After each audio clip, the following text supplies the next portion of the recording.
Terdakwa korupsi pajak kembalikan uang negara 1,1 miliar rupiah. Proses hukum tetap berlanjut. Terdakwa kasus dugaan korupsi perpajakan Asam Banjar yang menjabat sebagai Wakil Direktur CV Titian Hijrah mengembalikan uang kerugian negara sebesar lebih dari 1,1 miliar rupiah kepada Kejaksaan Tinggi Maluku pada Jumat 18 Juli 2025.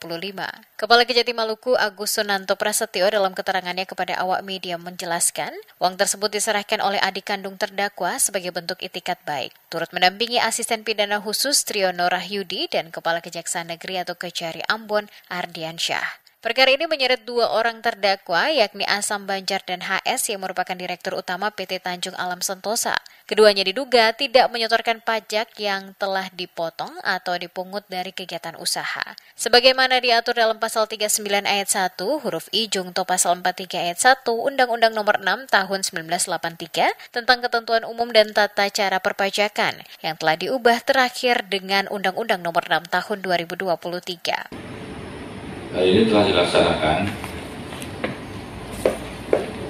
pembelian kerugian negara oleh terdakwa Asam Banjar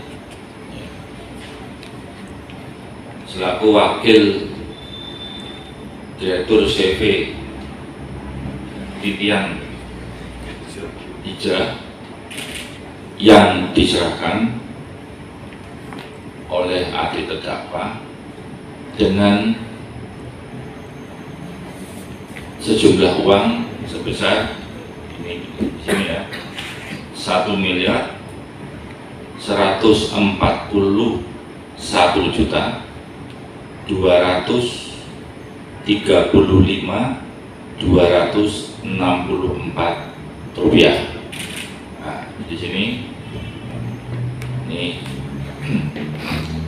yang diberikan oleh terdakwa. Dalam persidangan terungkap bahwa kewajiban penyetoran pajak dari hasil penjualan kayu CV Titian Hijrah sebenarnya menjadi tanggung jawab PT Tanjung Alam Sentosa. Namun HS selaku Direktur Utama tidak menyetor pajak tersebut dan justru memberikan sejumlah uang atau fee kepada Asam Banjar. Kejati Maluku mengungkapkan PT Tanjung Alam Sentosa yang menjadi mitra kerjasama operasi KSO CV Titian Hijrah tidak terdaftar di kantor pajak dan tidak memiliki nomor pokok wajib pajak atau NPWP, sehingga tanggung jawab pemenuhan kewajiban perpajakan juga dibebankan kepada CV Titian Hijrah. Asisten Pidana Khusus Kejati Maluku Triono Rahyudi menambahkan saat ini perkara tersebut masih dalam proses persidangan di Pengadilan Negeri Ambon dengan agenda pemeriksaan saksi. Sementara itu, Kejari Ambon Ardiansyah menegaskan pengembalian kerugian negara tidak menghapus tanggung jawab hukum para terdakwa. Sesuai ketentuan perpajakan, para pelaku tetap dikenakan sanksi denda progresif hingga 4 kali lipat dari jumlah kerugian negara. Apabila terdakwa atau tersangka dalam tahap penyidikan itu mempunyai itikat baik untuk melakukan pengembalian kerugian negara itu. Namun di situ sudah ditentukan sebagaimana rumus yang disampaikan oleh Pak Aspicius tadi, dia dikenakan denda progresif. Artinya dari hasil penghitungan ahli yang sudah ditentukan itu, dia akan ditentukan rumusnya apakah dikali 2 atau dikali 4 kali lipat. Nah, kebetulan dalam perkara Asam Banjar ini bahwa penghitungan ahli menghitung itu dikali 4 kali lipat dari nilai kerugian yang sudah dia timbulkan dari perbuatan yang dia lakukan. Namun perkara ini belum sampai ke tahap tuntutan ataupun perkaranya ingkrah. Jadi mungkin proses persidangannya masih membutuhkan keterangan beberapa saksi dan ahli.